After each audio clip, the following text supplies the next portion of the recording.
지금부터 여러분께서는 사랑침례교회 정동수 목사님께서 하나님의 보존된 말씀인 킹 제임스 성경으로 이사야서 전체를 강해하는 것을 들으시겠습니다. 우리 주 예수님의 은혜와 화평이 충만히 넘치기를 간구합니다. 오늘은 이사야서 29장 말씀을 살펴보도록 하겠습니다. 지난 몇 장을 통해서 이스라엘에 있을 미래 일들을 우리가 이제 살펴봤습니다. 특별히 26장 20에서 21절은 온 세상에 닥치게 될 7년 환란기, 특별히 이스라엘 민족에게는 민족이 형성된 이래도 한 번도 겪어보지 못한 이런 그 7년 환란기 후반부 3년 반, 이런 내용이 그 안에 기록이 되어 있고, 26장 19절은 위대한 구절이에요. 구약시대 성도들이 부활하는 것, 7년 환란기 끝에 구약시대 성도들, 그 다음에 이 7년 환란기에 죽은 환란기 성도들이 이제 부활하는 그런 내용이 그 안에 기록이 되어 있고, 그 다음 장으로 넘어가면 27장 1절에 사람을 속이던 뱀, 사탄 마귀, 또 여기에는 리워 야단 이렇게 이제 기록이 되어 있는데, 그 리워 야단이 하나님에게 죽임을 당한다, 죽는다는 것은 분리를 이야기하기 때문에 하나님에게 잡혀서 무적행 속으로, 밑바닥이 없는 구덩이 속으로 1000년 동안 갇히게 되는 이런 일, 참 성경이 신약이냐 구약이나 상관없이 어디를 보나 다 아주 동일한 그런 그 구조, 그 다음에 시간의 그 순서를 가지고 같은 것들을 이야기하는 걸 우리가 이제 볼 수가 있습니다. 자, 이게 끝나고 난 다음에 27장 2절부터는 이스라엘이 하나님의 좋은 포도원으로 회복되면서 천년 왕국에서 누리는 이런 기쁨이 그 안에 이제 표현이 되어 있습니다. 자, 말씀드린 대로 이제 28장으로 넘어오면은 28, 29, 30, 31, 이거는 이사야 당시에 북왕국 이스라엘의 상황, 그 다음에 남왕국 유다의 상황, 특별히 북왕국 이스라엘, 아시리아에 의해서 이제 멸절이 되고, 그 이후에 이 아시리아가 계속해서 파죽지세로 남쪽으로 밀고 들어옵니다. 그래서 히스기야 왕 당시에 예루살렘이 함락될 뻔한 이런 지경까지 이제 그 침략이 이제 지속이 되는데, 이러한 상태, 이런 상태가 왜 생겼는가 가서 보니까 28장 7절에 지도자들이 술 취한 상태로 지냈다. 정신이 올바른 사람이 없다는 거예요. 그래서 그 10절 참 이거 재밌는 그런 말씀인데, 반드시 훈계 위에 훈계가 있어야 되고 훈계 위에 훈계가 있어야 하며 줄이에 줄이 있어야 하고 줄이에 줄이 있어야 하며 여기에도 조금 저기에도 조금 있어야 한다. 그래서 하나님께서 대언자들을 보내시고 또 이사야 대언자도 보내시고, 이 백성이 깨닫는 이런 그 정신이 없기 때문에 조금씩 단순하게 여기서 저기서 하나님의 말씀을 이렇게 가르치고 그래도 알아듣질 못한다는 거예요. 알아듣질 못한다. 그래서 그들의 말로 단순하게 반복해서 동일한 걸 이야기해도 알아듣지 못하면은, 그러면 11절에 있는 것처럼 더듬는 입술과 다른 언어로 말하는 백성에게 끌려간다. 이렇게 돼서 북왕국 이스라엘은 결국 BC 721년에 아시리아의 이제 침략으로 인해서 멸망당하고 다음 메소포타미아 지역으로 끌려가게 되고, 그러고 나서 한 100년쯤 더 지나서 유다 왕국도 이제 바빌론에 의해서 멸절이 되고, 그래서 많은 사람들이 바빌론 포로 생활 가면서 거기에 가서 그 나라 사람들의 말로 더듬거리면서 이 말을 들어야 하는 이와 같은 수치를 당하게 된다. 이런 말씀이 그 안에 기록이 되어 있습니다. 그래서 그 말씀을 사도 바울이 고린도전서 14장 21절에서 22절 타 언어, 다른 나라 말을 이야기하는 거예요. 그래서 다른 나라 말 이야기하는 거는 믿는 자들을 위한 것이 아니라 믿지 않는 자들을 위한 것이다. 그리고 반드시 통역이 있어야 된다. 그리고 교회 안에서 모든 사람이 다 타언어 한다 그러고 숭얼숭얼대고 쌀라쌀라대고 그러면 외부에 있는 사람들이 들어와서 미쳤다 그런다. 그래서 모두가 다 타언어 이런 거 구하고 이걸 받으면은 뭐 성령 침례 받았다 그러고 구원 받았다 그러고 하는 이런 넌센스, 이런 거 조심해야 된다. 이런 거 기억하면서 그래서 1차적으로 타 언어는 믿지 않는 유대인들을 위한 것이었다. 실제로 고린도 교회 안에도 많은 유대인들이 있었어요. 이 사람들이 유대인들의 언어를 구사하고 그러니까 어느 면에서 고린도 교인들이 보기에는 타 언어였거든요. 그래서 이러한 그 앞뒤 문맥을 우리가 이해하면서 신약 성경의 말씀도 잘 따라가야 된다. 이렇게 이제 말씀을 드렸고 결국 유다와 그다음에 이스라엘이 이제 살기 위해서 또 이 시대로 이야기하면 우리 하나님을 믿는 하나님의 백성이 이제 살기 위해서는 시온의 모퉁이돌, 유일한 모퉁이돌, 유일한 구원자 되시는 예수 그리스도 그분만을 의지해야 된다. 그래서 대언자 이사야가 26장 3절에 주께서 생각을 주께 고정한 자를 완전한 화평으로 지키시리니 이는 그가 주를 신뢰하기 때문이니이다. 이런 놀라운 말씀이 그 안에 기록이 되어 있습니다. 오늘은 주님께서 예루살렘을 낮추시고 또 이렇게 너무 이 사람들이 이제 낮추니까 이 사람들이 실망할까봐 또 하나님께서 앞날에 이루어질 천년 왕국에서의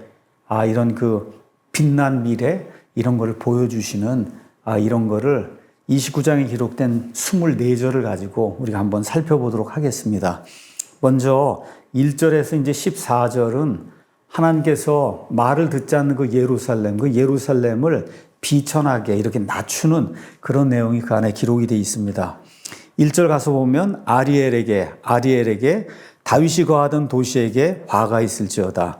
너희는 햇수에 햇수를 더하라. 그들이 희생물을 잡을지라도 하나님께 제물을 드릴지라도 내가 아리엘을 괴롭히리니 근심과 슬픔이 있을 것이며 그 도시는 예루살렘 다윗이 거하던데 이 도시가 내게 아리엘과 같이 되리라. 이런 내용이 이제 그 안에 기록이 되어 있습니다.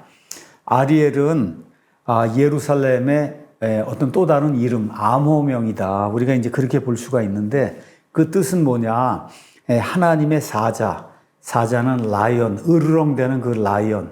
그러니까 하나님에 의해서 큰 힘을 이렇게 발휘할 수 있는 사자다. 이런 뜻이에요. 그런데 원래 사자는 그 위에 있던 신흥제국 아시리아의 심볼이 사자입니다. 아시리아의. 그래서 사실 이런 말씀들을 통해서 대언자 이사야는 이렇게 말하려고 그랬을지도 몰라요. 이제 아시리아가 하나님의 사자가 되고 그다음에 지금 사자가 돼서 예루살렘을 침공하러 이제 오는데 예루살렘은 원래 아니면 유다는 하나님의 원래 사자인데 힘을 쓸 수 없는 그런 사자, 이름만 사자다. 이렇게 이제 우리가 표현해 볼 수 있습니다. 히브리 이 성경 관련된 그 주석들 이제 가서 보면은 이 아리엘이라고 하는 이런 단어가 또 이렇게 번제 업무를 이렇게 제단에 이제 드리잖아요. 그래서 번제물을 이렇게 제단에 드릴 때 이 사용되던 희생 헌물 그 제단 이거의 이름도 히브리 말로 아리엘이다. 에스겔서 43장 15절 보면 비슷한 그런 단어가 나옵니다. 그래서 1절하고 2절을 이렇게 종합적으로 보면 이렇게 되는 거죠. 내가 아리엘을 괴롭히리니 이스라엘 아니면 유다 아니면 예루살렘을 괴롭히리니 근심과 슬픔이 있을 것이며 그 도시가 내게 여기 또 하나님의 사자같이 된다 그러면 이게 말이 안 되잖아요. 그러니까 뒤에 있는 아리엘은 제단의 의미로 사용이 된 것이 아니냐. 다시 말해 그 도시 예루살렘이 내게 제단과 같이 되리라. 제단. 다시 말해 제단이 뭐예요? 희생물을 잡아 죽이는 살육의 장소가 제단이거든요. 그러니까 말을 듣지 않고 이렇게 하다가 아무 힘도 없는 하나님의 사자, 이름만 하나님의 사자라고 하는 이런 형태로 남아있고 그리고 제단에서 많은 희생물들이 죽임당하는 것처럼 저 예루살렘이라는 그런 도시가 많은 사람이 살육이 당하는 그런 도시가 될 것이다. 하나님을 의지하지 않기 때문에. 그래서 하나님은 교만한 이 도시를 낮추어서 겸손하게 만들려고 하는 그런 계획을 가졌어요. 자, 이렇게 하다 보니까 4절 가서 보면 내가 낮아져서 땅 속에서 말하겠고, 지금 사자가 포효하고 으르렁대고 뭐 이렇게 해야 되는데 그냥 완전히 비천해져 갖고 그렇죠. 낮아져서 그냥 땅 속에 들어가서 말도 제대로 하지 못하는 흙 속에서 속삭이는 그런 존재로 전락한다는 거. 하나님께서 그들의 재물을 받아들이는 대신에 도시 전체가 제단이 되고 하나님께서 자신의 백성을 제물로 삼으셔서 이스라엘, 그 다음에 유다, 그 다음에 특별히 여기는 이제 유다를 이야기하니까 유다 중에서도 예루살렘을 이야기하니까 예루살렘을 비천하게 낮추시는 이와 같은 말씀이 그 안에 기록이 되어 있습니다. 자, 그럼 이런 일이 언제 생겼냐? 말씀드린 대로 BC 721년에 아시리아의 살마네셀이 이 북왕국 이스라엘을 이제 침범하러 오고 이렇게 이제 되면서 BC 721년에 이 북왕국 이스라엘이 완전히 이제 멸망을 당합니다. 열 지파가 다 메소포타미아로 끌려가고 그 지역에 있던 사람들 여기다 가져다 놓고 이래갖고 사마리아 사람이라고 하는 혼혈 민족이 생겨나는 이와 같은 비참한 일이 이제 발생을 했어요. 그러고 나서 이제 남왕국 유다를 이제 침범하러 내려오기 시작한 거죠. 그래서 유명한 또 무서운 사네립이라고 하는 이런 그 왕이 이제 내려옵니다. 그래서 아시리아가 승승장구하면서 유다의 여러 지방들 이제 통과하고 예루살렘 이제 앞에까지 와서 거의 예루살렘을 점령할 뻔 했을 때, 그러니까 하나님이 이런 제단의 그 열을 올리기 이제 시작했거든요. 그래서 아시리아가 승리할 줄로 큰 소리 치고 히스기야에게 사신을 보내고 이렇게 이제 했는데, 그런데 가서 보면 6절에 군대들의 주가 천둥과 지진과 큰 소리와 폭풍과 삼키는 불꽃으로 너를 징벌하리라. 이렇게 이제 하면서 여기 나와 있는 너는 1절에서 5절에 나와 있는 너하고는 다른 것으로 대다수 사람이 보고 있어요.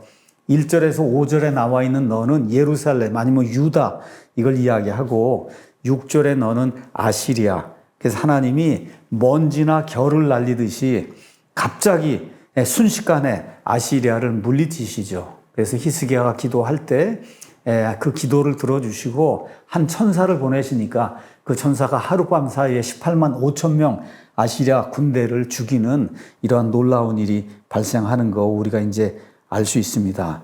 자, 그래서 혹독한 시련을 유다와 이제 예루살렘이 말 그대로 수도를 빼앗길 뻔하고 나라가 망할 뻔했으니까 이렇게 되면 유다가 이제 주님께 돌아와야 되는데 히스기야가 아직도 그걸 깨닫지 못하고 히스기야 죽은 이후에 히스기야도 또 바빌론 사신들을 받아들이고 또 히스기야 이후에 유다 사람들이 히스기야가 저질렀던 아니면 그 이전에 다른 왕들이 저질렀던 동일한 죄로 이제 다시 빠져들게 돼요. 이렇게 되면서 결국 BC 606년부터 바빌론 느부갓네살 왕이 와서 3번이나 이 유다를 이렇게 이제 멸망에 빠지도록 그렇게 만들고 결국은 BC 586년에 느부갓네살이 와서 예루살렘을 초토화하고 그 다음에 하나님의 성전 거기서 금 하나도 남지 않을 정도로 몽땅 다 빼가고 그리고 많은 사람들 바빌론 포로로 이제 잡아가는 그런 일이 이제 생기게 됩니다. 그래서 하나님께서 유다 사람들 눈에 보기에 이상한 일, 우리가 하나님의 백성이고 성전이 여기 있는데 어떻게 하나님께서 이 성전이 회파되게 그냥 내버려 두시고 하나님의 선민 우리를 포로가 되게 하실까? 그거 있을 수 없는 일이다. 이렇게 이제 생각했는데 하나님께서 그 사람들의 눈에 기이하고 이상한 일을 행하셔서 그래서 결국은 바빌론 포로 생활 70년 할 수 있도록 그렇게 만드는 내용이 그 안에 기록이 됐어요. 그래서 결국 예루살렘 그 도시는 제단처럼 살육해서 짐승을 드리는 그런 제단처럼 많은 사람들 그 안에서 살육당하는 그런 살육의 장소로 바뀌는 일이 성경 역사에 이제 기록이 되어 있습니다. 자, 7절, 8절 이제 가서 보면 아리엘과 싸우는 모든 민족들의 무리 곧 아리엘과 그녀의 요새와 싸우는 모든 자들과 그녀를 괴롭히는 모든 자들이 밤의 환상 속에 꿈같이 되리니 꿈이 있다가 금방 사라지잖아요. 굶주린 자가 꿈을 꾸면서 보라 꿈속에서 먹을지라도 깨면 그의 혼이 허전하며 목마른 자가 꿈을 꾸면서 보라 꿈속에서 마실지라도 깨면 보라 기진하며 그의 혼에 식욕이 있는 것 같이 시온산과 싸우는 모든 민족들의 무리도 그와 같으리라. 여기 이제 7절 8절은 이렇게 그 앞에 있는 거하고 이렇게 연결을 해서 보면은 그러면 아시리아 군대가 망하고 또 나중에는 이제 바빌론이 망하고 하는 그런 것으로 이제 볼 수가 있는데, 많은 주석가들이 여기 이제 7절, 8절은 그거를 뛰어넘어서 예수님 재림 때 아마겟돈 전쟁과 같은 이런 거를 지금 여기서 묘사하고 있다. 그렇게 이제 이야기를 합니다. 그 타당한 또 이유가 있어요. 아리엘은 이제 이스라엘인데, 하나님의 사자 이스라엘. 가서 보면 누구하고 싸우냐? 그냥 아시리아 한 민족이나 바빌론 어떤 한 민족이 아니라 모든 민족들하고 싸우는 거예요. 아마겟돈 전쟁 우리가 이제 가서 보시면 말 그대로 세상의 모든 민족들이 이스라엘을 멸절시키려고 이 아마겟돈으로 몰려오는 거거든. 무기 또 골짜기로.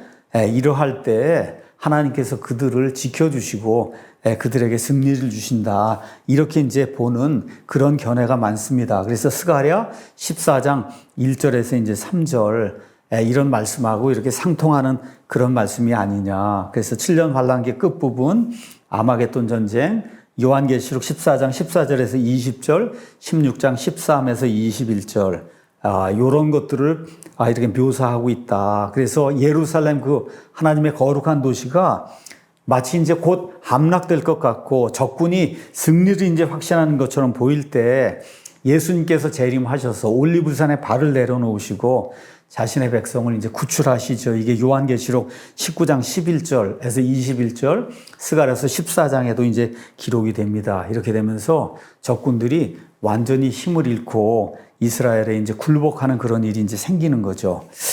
자, 9절에서 이제 12절은 이사야 당시에 그 유다 왕국이 왜 몰락하는가, 참 귀중한 말씀이 이 안에 이제 들어 있습니다.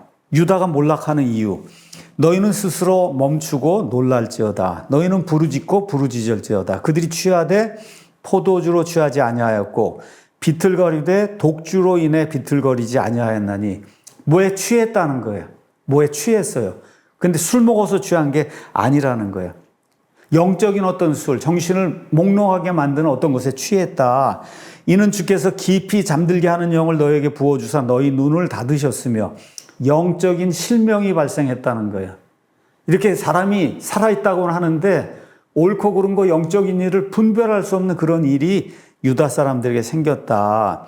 그분께서 대언자들과 너의 치리자들과 선견자들을 덮으셨기 때문이라. 모든 자들의 환상 계시가 너에게는 봉인된 책에 말씀까지 되었나니. 구약시대에는 하나님께서 이런 환상 계시 같은 걸 통해서 하나님의 이런 계획 이런 걸 알려줬거든요. 근데 이게 완전히 봉인이 되어 있으니까 아무 사람도 알 수 없다는 거예요. 그래서 사람들이 학식 있는 자에게 그것을 건네주며 이르기를 원하건대 이것을 읽으라 하면 그가 이르기를 그것이 봉인되었으므로 내가 읽을 수 없노라 할 것이요.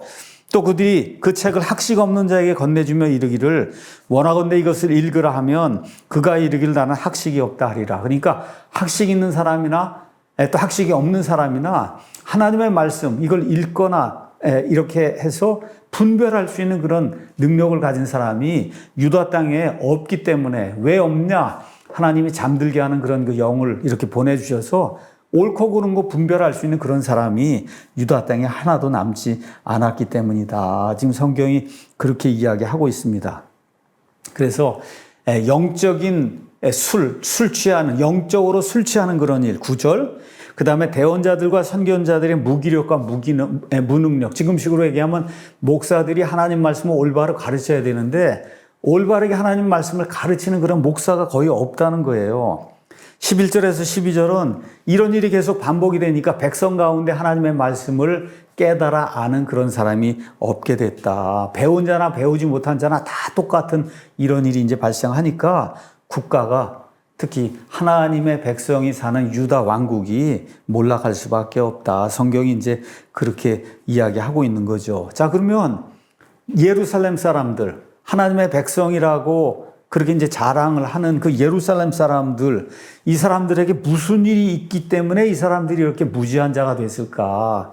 그 내용이 13절에 기록이 되어 있습니다. 그러므로 주께서 이르시되 이 백성이 자기 입으로는 내게 가까이 오며 자기 입술로는 나를 공경하나 그들의 마음은 내게서 멀리 떠났고 그들이 사람들의 훈계로 가르침을 받아 나를 두려워하는도다. 이런 말씀이 그 안에 기록이 되어 있습니다.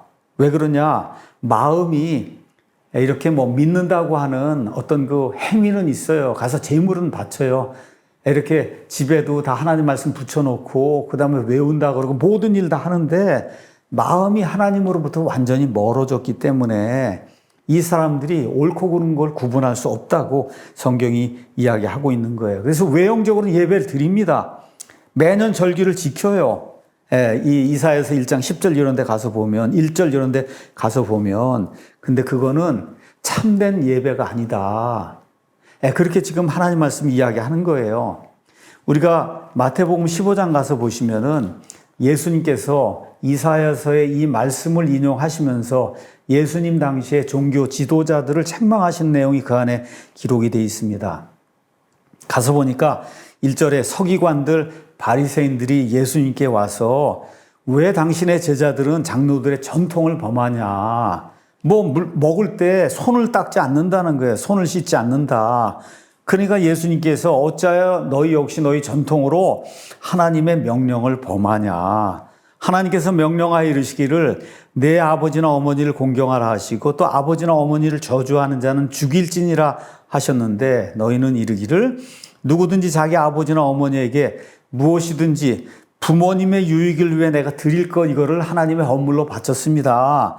이렇게 이제 하면은 자기 아버지나 어머니를 공경하지 않아도 그 사람은 그 의무에서 면제가 된다. 그래서 너희 전통으로 하나님의 말씀을 무효가 되게 했다. 지금 예수님 당시에 하나님의 말씀이 무효가 되는 과정을 예수님께서 이렇게 이야기하신 거예요. 그러고 나서 곧바로 예수님께서 7절에 너희 위선자들아. 위선자는 겉과 속이 다른 거예요. 열심히 예배 드린다고 그러고 하나님 섬긴다고 하는데 그 속은 그렇지 않은 거죠.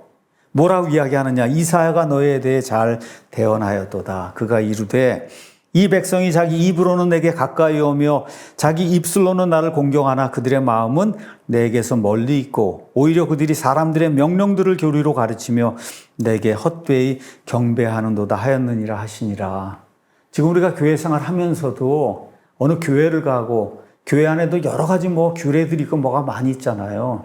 이런 거 이제 하면서 하나님이 원하시는가 아니면 사람이 만들어 놓은 어떤 전통이나 쓸데없는 것들인가 이런 것들을 구분을 해야 된다는 거예요. 가장 중요한 거는 우리 기독교는 단순한 거예요. 하나님 말씀만 믿는 거예요. 예수 그리스도만 믿는 거예요. 성경에 기록된 대로 행하려고 노력하는 거예요. 그래서 이런 것에서 벗어나면은 위선자 소리를 예수님으로부터 이제 들어야 되고 이게 계속해서 심화가 되면 교회는 계속하고 헌금은 드린다고 그러는데 마음이 하나님으로부터 이제 완전히 떠나서 이런 경건의 모양, 하나님을 따르는 모양은 있는데 그것의 능력은 부인하는 이런 위선자들로 전락할 그런 가능성이 크다는 거죠. 그래서 이사야 당시에 많은 사람들이 성전에 가서 예배드리고 이게 늘상 하는 그런 일입니다. 이럼에도 불구하고 대다수 사람들은 예배드리는 걸 진지하게 받아들이지 않았어요.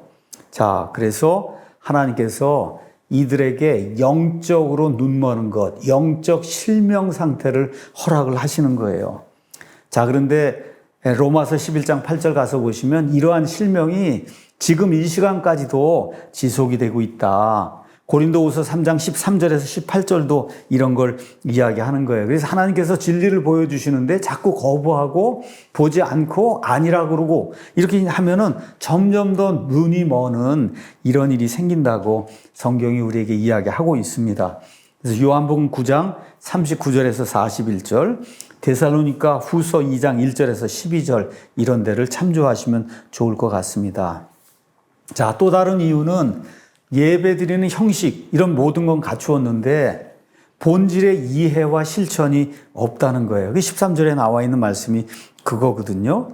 사람들의 훈계로 가르침을 받는다. 성경 말씀 있는 거 우리가 알 수 있도록 하나님이 이거 이성을 주시고 깨달아 알 수 있도록 쉽게 성경을 주셨는데 자꾸 그걸 버리고 사람들이 만든 전통이나 훈계 이거를 그 위에 두는 이런 일이 자꾸 생기면은 그러면 성경 말씀 본문에 대한 이해, 이런 실천이 생길 수가 없다. 지금 성경이 그렇게 이야기하는 겁니다. 예수님 당시 유대인들도 마찬가지고, 그래서 우리도 예수님 믿는다고 하면서 정말 얼마나 단순하게 성경에 기록된 대로 그 하나님을 구하고 예수님을 따르려고 하는가 이렇게 한번 생각해 보면 좋을 것 같습니다. 그래서 이 유다 사람들이 계속해서 자기들 거 주장하고 사람의 전통 하나님 말씀 위에 놓고 이렇게 하니까 하나님께서 그들에게 잠들게 하는 영을 보내신다. 10절에 있는 말씀. 고린도후서 3장 13절에 18절 말씀.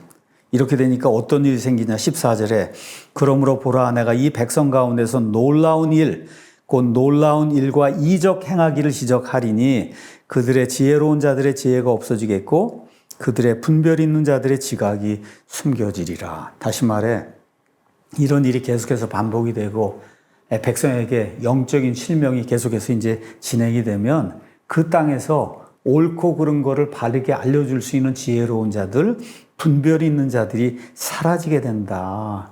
그러니까 단순한 것들도 이해하지 못한다는 거예요. 백성이. 그러면 결국 외국 사람들에서 침략을 받고 그 땅으로 끌려가서 그 알지 못하는 그런 사람들이 말을 더듬더듬 대면서 그러한 수치를 당한다고 성경이 우리에게 이야기하는 거죠. 그래서 이런 사람들이 하는 일은 15절에 있는 것처럼 주님의 눈을 의식하지 않아요. 하나님이 우리를 내려다보고 계신다 이런 생각하지 않습니다.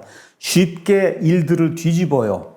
16절 가서 보면 그 다음에 16절 또 끝에 가서 보면 이 진흙으로 토기장이가 뭘 만드는데 이 진흙이 토기장에게 대드는 거예요. 왜 나를 이렇게 만드느냐 이렇게. 이러한 일들이 유다 백성에게 이제 닥쳤다. 이런 내용이 그 안에 기록이 돼 있고 자 17절에서 24절은 정말 절망적인 이런 상태잖아요. 이런 상태에서도 하나님께서 그들에게 위로의 메시지를 또 주시는 거예요. 앞으로 너에게 복된 미래가 있다. 이걸 이제 보여주시는 겁니다. 그래서 17절에서 24절 이사야는 백성들에게 먼 미래를 내다보고 하나님께서 하나님의 선민 이스라엘을 위해서 계획하신 것이 무엇인가 한번 생각을 해봐라 하고 지금 요청을 하고 있는 겁니다. 이 사람들은 어떻게 하든지 뭐 이집트든 아시리아든 외국하고 어떻게 동맹을 맺고 합의를 맺고 이렇게 이제 해갖고 우리 나라를 구해봐야 되겠다. 이렇게 이제 생각을 하고 있는데 그러다가 결국 이제 패망을 당하잖아요. 자, 그런데도 하나님께서는 이들을 불쌍히 여기시고 앞으로 먼 미래에 영광스러운 왕국을 예루살렘에 건축하시려고 한다. 그래서 이들이 망쳐놓은 걸 다시 뒤집어 놓으려고 하신다. 이런 계획을 보여주시는 거예요. 이렇게 되면서 황폐한 땅이 낙원이 되고 여러 가지 병을 가지고 있는 장애인들도 치유가 되고 또 버림받은 자들이 주님 안에서 이제 풍요로워지고 기뻐하게 되는 천년왕국에서의 아름다운 일이 이제 생기게 된다. 그래서 법정에서 불의를 행하는 그런 비웃는 자, 무자비한 사람은 더 이상 존재하지 않을 거다. 천년왕국에서는. 그래서 이스라엘 민족의 창시자인 아브라함과 야곱 이런 사람들이 자기들의 수많은 후손들이 모두 주님께 영광을 돌리는 그런 모습을 보게 될 것이다. 이사야 대언자가 하나님의 미래 계획을 이제 보여주고 있습니다. 자, 그래서 이런 영광스러운 미래를 한번 생각을 해보고 더 이상 자꾸 이집트다, 아시리아다 이렇게 외부 세력에 의지해서 내 문제를 풀어봐야 되겠다. 이런 생각을 버리라고 이사야 대언자가 말씀을 해주고 있는 거예요. 그래서 하나님이 내 편이다. 이런 생각을 하고 하나님만 신뢰해야 되겠다. 그래서 아브라함 같은 경우도 정말 하나님의 부르심을 받아서 믿음의 조상이라고 하는데도 불구하고 어려움을 당하니까 이집트로 내려가잖아요. 이집트로 내려가서 자기 아내를 잃을 뻔한 이런 불행한 일이 성경에 이제 기록이 되어 있잖아요. 창세기 12장 10절에서 20절. 그 다음에 이제 이삭도 이집트를 향해 출발했는데 하나님이 저지시킵니다. 그래서 하나님은 야곱이 시련의 세월을 보낸 동안 야곱을 돌보시고 야곱의 자녀들도 돌봐주셨어요. 그래서 이런 것들 기억하면서 하나님은 이집트로 내려가지 마라. 이집트로 내려가지 말라. 그렇게 이제 이야기하고 있거든요. 야곱과 같은 경우는 조금 다릅니다. 이건 왜 다르냐? 야곱은 이제 민족을 형성해야 되는데 그 가나안 땅, 가나안 족속들이 많은 거기서는 민족 형성이 안 되는 거예요. 그래서 하나님께서 기적적으로 이 사람들이 한 민족을 이룰 수 있도록 그래서 이 요셉이 왕의 이런 호의를 입고 이래서 여기로 내려가서 70명이 나중에 200만 명이 넘는 이러한 민족이 형성이 될 수 있는 일, 그렇지만 결국은 이집트가 본성을 버리지 못하고 이들을 탄압해서 아이들을 죽이는 그런 일이 발생하잖아요. 그래서 이집트는 하나님 보시기에 가서는 안 될 그런 곳인데, 그 다음 장 이제 31장에 이제 가서 보면 이집트로 결국 도움을 구하러 내려가거든요. 아시리아가 침범하니까 이런 거 하지 말라고 미리 교훈의 말씀을 지금 주고 있는 거다. 자, 그래서 천년왕국에 이루어질 아름다운 일들을 미리 보여주고 나를 신뢰하라고 하나님 말씀하시는 거예요. 그래서 여기 17절 이제 가서 보시면 그 날에, 이거는 천년왕국이 이루어지는 그날에 예수님 재림하시는 그날에 귀먹은 자들이 그 책의 말씀들을 들을 것이요 눈먼 자들의 눈이 어두움과 캄캄함에서 벗어날 것이며, 그 다음에 그 위에 17절도 가서 보시면 잠시 후면 레바논이 열매를 많이 내는 밭으로 변하지 아니하겠으며 열매를 많이 내는 밭은 숲으로 여겨지지 아니하겠느냐. 여기 있는 레바논은 지금 있는 레바논 맞습니다. 근데 이 레바논은 산을 이야기하는 거예요. 레바논 산. 그 레바논 산은 이사야서 40장 4절 이런 데 나오는데 높이가 2,500에서 3,000m 되는 그런 산맥입니다. 예수님 이제 재림하실 때 가서 보시면은 이사야서 40장 4절 이런 데 가서 보시면은 모든 골짜기가 도두어지고 모든 산과 작은 산이 낮아지며 구부러진 것이 곧게 되고 험한 것이 평탄하게 되며 이 지형에 커다란 변화가 이제 생겨요. 그래서 2,500m, 3,000m 되는 그 레바논 산 이게 푹 꺼져서 그래서 거기가 여기 있는 것처럼 열매를 많이 내는 밭으로 이제 바뀌는 이런 일이 이제 생긴다. 그 다음에 18절 가서 보면 이렇게 귀먹은 자들, 그 다음에 눈먼 자들, 이런 사람들 지혜가 이제 회복이 되는 그런 일이 생기고 19절에서 20절은 이 사람들이 결국 주님을 진심으로 사랑하는 그런 일이 생기고 20에서 21절은 악한 자들은 그 땅에서 완전히 소멸이 되는 이런 말씀이 그 안에 기록이 되어 있고 22에서 24절은 야곱의 강건함이 묘사가 되어 있어요. 그래서 이스라엘이 회복이 되는 거, 회복에 대해서는 로마서 11장 25절에서 27절 말씀을 보시면 잘 알 수가 있습니다. 그래서 이 모든 일들이 진행이 되면서 예수님께서 이 땅에 오셔서 처음 하신 말씀, 그렇죠? 회개하라, 하늘의 왕국이 가까이 왔다. 천국이 아니라 하늘의 왕국. 1차적으로 팔레스타인 땅에, 그리고 온 세상에 하나님의 뜻이 하늘에서 이루어진 것처럼 땅에서 이루어지는 하나님의 왕국. 그래서 다니엘서 2장 44절은 그것을 이렇게 이제 표현하고 있어요. 느부갓네살 꿈을 통해서 하나님이 이방인들의 때에 대한 그런 말씀을 주시고 2장 44절에 맨 마지막 때 그 왕들의 시대에 하늘의 하나님께서 결코 멸망하지 아니할 한 왕국을 세우실 터인데 한 왕국을 어디다 세우냐? 땅에 세워요. 그 중심이 어디냐? 이스라엘이에요. 그거의 더 중심이 어디냐? 예루살렘이에요. 예루살렘. 그 왕국은 다른 백성에게 남겨지지 아니할 것이며 도리어 이 모든 세상의 모든 왕국들을 부수어 산산조각 내서 소멸시키고 영원히 선다. 이거를 하나님께서 느부갓네살 그 꿈 해석을 통해서 다니엘에게 이걸 계시해 주시며 모두가 볼 수 있도록 그렇게 만들어 주시고 그 말씀을 이루시기 위해서 예수님께서 하늘의 왕국을 이 땅에 가져오시기 위해서 이 땅에 초림하셨어요. 유대인들이 받아들이지 않으니까 결국 너희가 나를 주의 이름으로 오시는 여호와가 받아들일 때까지, 즉 재림의 때까지 하늘의 왕국이 연기가 된다. 이러한 것이 여기 이사야서 이 말씀에도 그대로 이제 나와 있습니다. 참 우리가 여기 유다 사람들처럼 어떨 땐 교만하게 굴고 하나님 대적하고 이럼에도 불구하고 하나님이 긍휼을 베푸셔서 우리가 감당할 수 없는 이런 은혜와 놀라운 복을 주시는 그런 분이시다. 이렇게 이제 기억을 하시고 내가 결코 너를 떠나지 아니하고 너를 버리지 아니하리라. 이런 말씀. 주는 나를 돕는 분이시니 내가 사람을 두려워하지 아니하리라. 이런 말씀 기억하면서 하나님 안에서 승리하는 삶을 사는 우리 모두가 되기를 예수님의 이름으로 축원합니다.